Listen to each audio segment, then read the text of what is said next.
Hi there. Today it is Wednesday, December 23rd, 2020. I'm about to read you this article from the NOI final call. So it's called, Dios mío, um, Black Faces in High Places. Yeah, and it's interesting that they put the Reverend Al Sharpton as one of the outmost authorities in African American society, Black society. Okay, so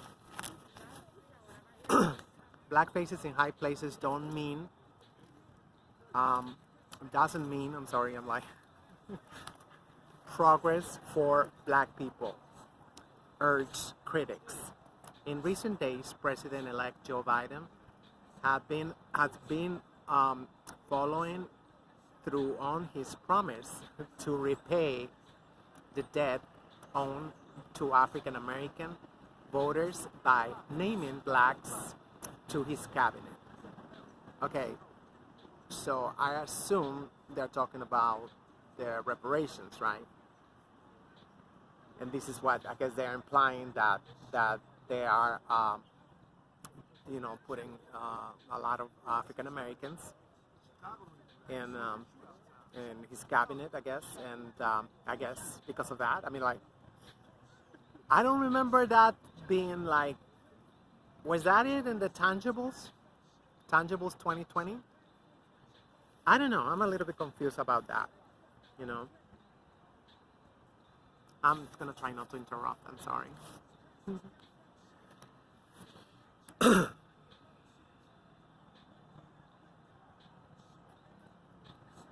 Okay, where was I? Okay, I'm gonna start again. I'm sorry. In recent days, President-elect Joe Biden has been following through on his promise to repay the debt owed to African American voters by naming blacks to his cabinet in senior administration positions. Biden, political pundits, and election experts credit the black electorate for powering the Biden-Harris ticket to the White House. Mr. Biden, which shut up. Mr. Mr. Biden said during his acceptance speech days after the November 3rd presidential election that black folk has his back and he will have theirs. Among his recent choices for key posts, Ohio Congresswoman Marcia Fudge is stated, gotta shut up, is slated to become the next Secretary of Housing and Urban Development. Retired four-star General Lloyd Austin was named to become the first black Secretary of Defense. Former UN Ambassador Susan Rice will be Mr. Biden's domestic policy advisor, and veteran diplomat Linda Thomas Greenfield will serve as U.S. Ambassador to the United Nations. While these picks appear to have the general support of Mark Morial, the Reverend Al Sharpton, Vanita Gupta, and the other leaders of the legacy civil rights organizations, there are those particularly progressive and supporters of radical progressive agency who are unimpressed by Biden choices. They argue that real and substantive change won't come by the Biden administration merely selecting black faces, but from a commitment to confront anti-black racism, which we know is a system. So it's the whole system we live in. For black people to get the return that we've proven, there would need to be real commitment to systemic change, said noted human rights attorney Nicole Lee. So a lot of conversations out of the Biden administration have included his idea rooted in the agenda to work towards where are you?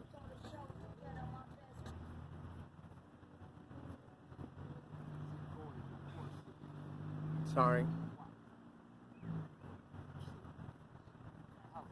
So a lot of conversations out of the Biden administration have included this idea rooted in an agenda to work towards toward and achieve racial equality. It can't mean just a black face as the head of department or agency when systemic racial inequality is still the norm, she said. There has to be representation and real recourse and commitment to undoing racial inequalities, say Ms. Lee. A diversity, equity, and inclusion strategies and co-founder of the Black Movement Law Project, a legal project that provides legal and strategy assistance to movement from Black lives. Affiliates and human rights and affiliates and human rights movements. What we don't need in these positions is people committed to the status quo. I think that we do need to pair people who understand how the system works with known change makers. You can put in people unwillingly to disrupt the norm, added Ms. Lee. Those demanding changes have to demand upfront and afterwards, she said. Be clear that it's not just about black politicians holding these people accountable, say Ms. Lee. Black civil society need to be doing the same. Collapsing both means we miss powerful messages. She said sometimes she's concerned that people don't understand the complexities which lead to some conversations she described as ridiculous.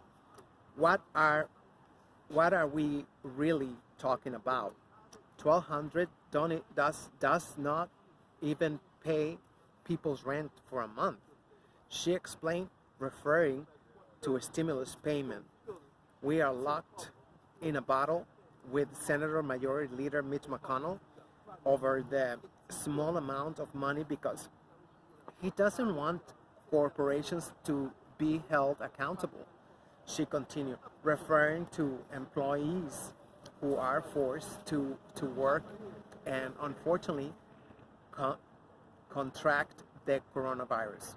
We find ourselves locked in battles for a pittance when we really should be demanding real reform. Unfortunately, a lot of politicians get caught up in these itty bitty little things, Ms. Lee said. Although all too often, activists, social justice advocates, and critics like activist Nafta Freeman said the real and substantive needs of African Americans, the working and middle class, are ignored by the oligarchs and the political class. I think really that it's more routine part for the course on how imperialism and capitalism works, said Ms. Freeman, an organizer with Pan-African Community Action, which the initials are PACA, and a coordinating member of the Black Alliance on Peace. The Democratic Party leadership have done have done a good job on identity politics. Game. Black faces in high places doesn't mean progress for black people, and what needs to move, what needs to be done, has nothing to do with these types of moves. This has nothing to do with Biden and what he's doing. It's a systemic issue. They all are committed to capitalism, imperialism, and neoliberal agenda. The black working class and people around the world seek a radical, different existence that what American capitalism, neoliberalism, and the pursuit of hegemonic offer, said Mr. Freeman. The masses need universal health care, relief from extrajudicial killings by law enforcement, jobs for relief from the economic crisis, which has been aggravated by the pandemic. He said, people are losing their homes, losing their jobs, and there's nothing online to mitigate this situation. You have people who are totally out of the system, who are not counted, and their relief is completely inadequate. Mr. Freeman said establishment Democrats could do a lot of things, but it will be too much like socialism. They are beholden to the hand that feeds them. It's about money, kickbacks, and the oligarchy. He said they won't go against Jeff Bezos, the Amazon owner, and those working billions, and those making billions, He said, referring to the billionaire owner of Amazon, if we ensure job security and living wage, it would go against those they beholden to. Mr. Biden met with the civil rights leader in private conference call on November 8, where in a leaked audio, he said he would use his executive authority to undo many of President Donald Trump's actions, but said he, page 16, he wouldn't take executive action to implement a progressive agenda. Dr. Melina Abdullah, a scholar, historian, and co-founder of the Los Angeles chapter of Black Lives Matter, says she's disappointed but not surprised by Mr. Biden's reticence. It's important to remember that Biden is far more conservative than Obama is. He was brought in as vice president to placate white racist voters, said Dr. Abdullah. We shouldn't be surprised that Biden isn't more progressive. Well, I think that so far what we are seeing is an unwillingness to deal with and acknowledge radical black individuals and groups. We are the ones who elect him. He relied on symbolism and had a photo up with old-style leaders like Sharpton and Morial. I'm sorry, I had to interrupt. That's Mr. Jason Blacks. You see the Black channel? There was talk about diversity, but just because you have black folks isn't enough. he used words like racial equity, but what does it mean? The masses of blacks voted for him, voted for Trump out, and they expect meaningful results. Dr. Abdullah said she embraces the strategy of pressuring political leaders on the streets and doing the same if you are reading with them face to face. Pressing an elected official doesn't come from just meeting with them, she said. There is an outside strategy that has to take place. It's not just conversation. We are protesting Mayor Garcetti at his house now. We launched a petition that has 7,000 signatures, and folks in Chicago are trying to block Rahm Emanuel too. Dr. Abdullah was referring to the almost 2 weeks of Block Garcetti, the hashtag Block Garcetti protests outside the mayor's office. I'm sorry, outside the mayor's official residence.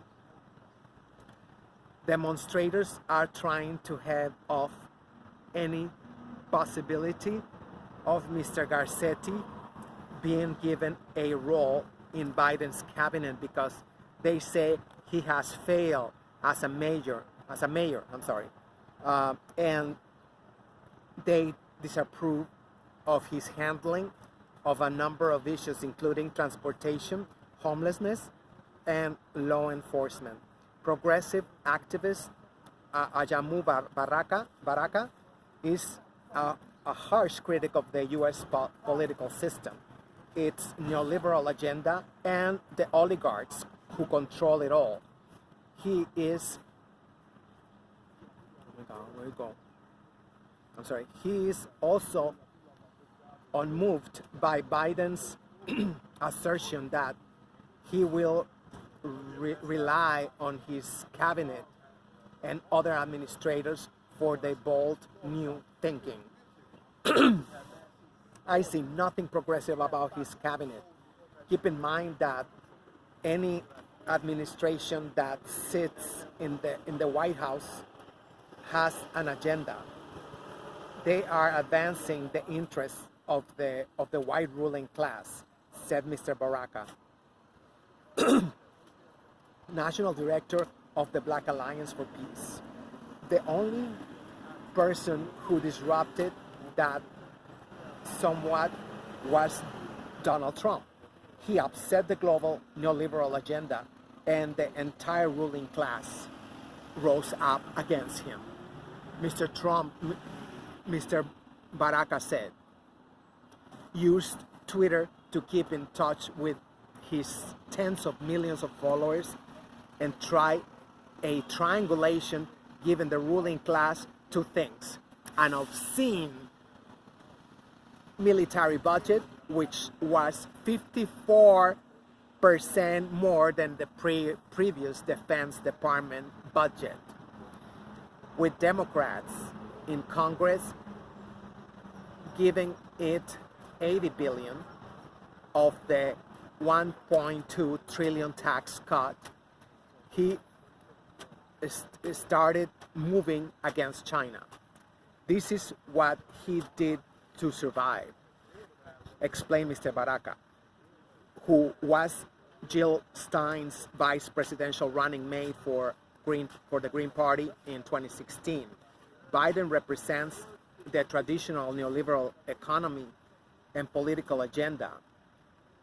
He is the same as Barack Hussein Obama. The makeup of the cabinet is really insignificant. It is nothing but symbolic representation. It's almost an insult. Two things happened in his election. Black folks mobilized to oppose Trump because he was seen as an existential threat. It was more an anti-Trump than pro-Biden vote, argued Mr. Baraka. Questioning the nature of democracy in the U.S. has to be on the table, he said. It's in fact, Martin Gillens and Benjamin One, I guess, I don't know what that is.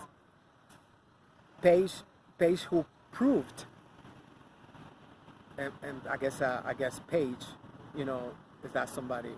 I don't know who that is. Who proved empirically that in the U.S. there's an oligarchy. Mr. Baraka said we have two parties that monopolize and control the process legally. For example, Democrats went to court to push the Green Party out. Had them removed from the ballots, we were on 46 ballots when we ran. They did a number on us. We were on 30 states in 2020. The plan is to limit voters to Democrats or Republicans.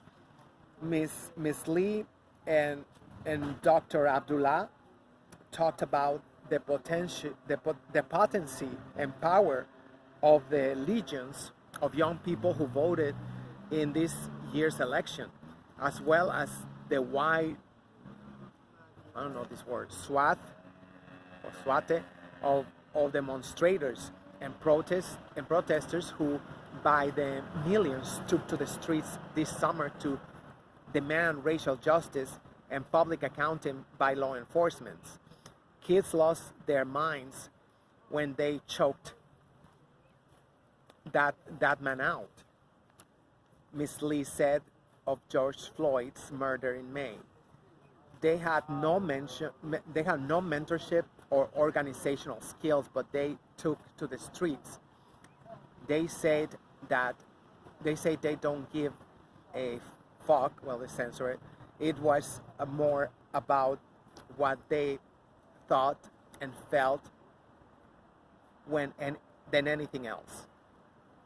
Dr. Abdullah said she's extremely proud of the young activists who are part of the Black Lives Matter movement and who have been vocal and persistent in their demand.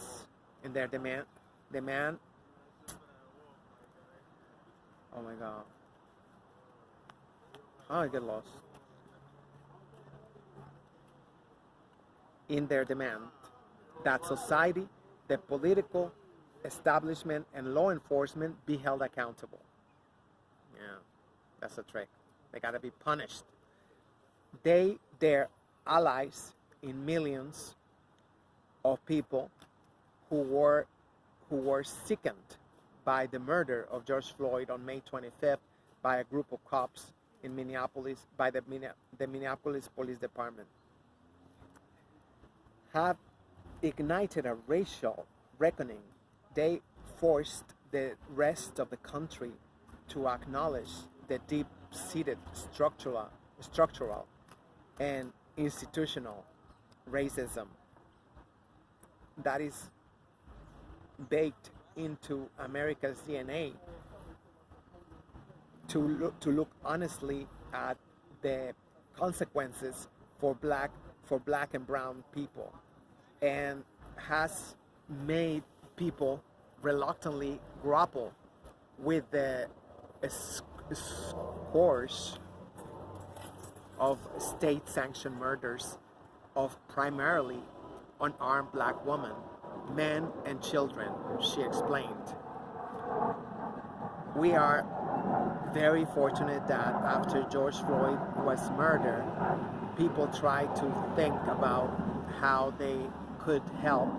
Dr. Abdullah said about money donated to BLM. Black Lives Matter is a volunteer-run organization. When people opened their books to help, they created the opportunity for us to build for the long term. We will build for the long term.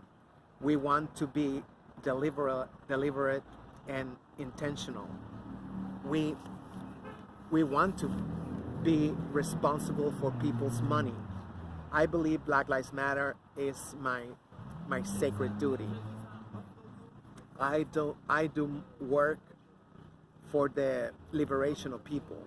Alluding to the tensions in the movement, she said everyone under BLM banner isn't affiliated with BLM, but Loyola Marymount University study, which looked at a trust for organizations, found that Black Lives Matter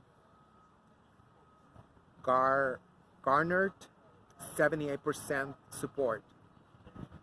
No, I thought it was they got audited. I said, yeah.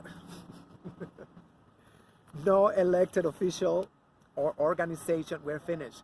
Our organization is as trusted as we are. Dr. Abdullah said proudly, we want to ensure that we move in we want to make sure that we move in a way that is consistent to people's trust. We are working with people on the ground who are trustworthy, she added. There is a tremendous interest in reimagining public safety and the criminal justice system and public safety, added Dr. Abdullah. Even though Obama wanted to condemn defund, it was a clarion call for BLM during the summer. More than 80% of respondents in the survey want to defund some parts of the police. Defunding doesn't mean we don't want public safety. I grew up in Oakland and remember when crack came, the police terrorized us.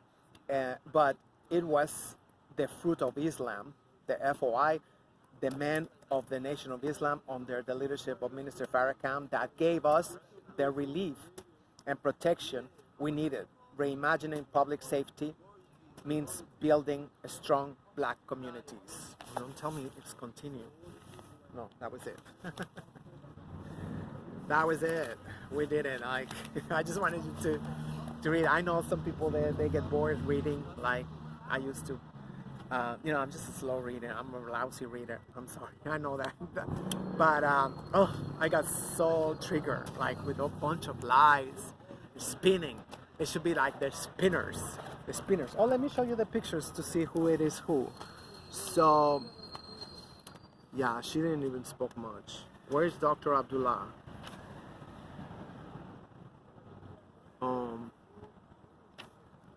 I don't know. Well, it's not here, Dr. Abdullah. But Marcia Fudge, 116 Congress. Let's have some of the pictures. So it is just, oh God, I don't know. Maybe tomorrow I'll read it again and then I'll stop. I don't want to hold you up and say I make very long videos. Thank you so much.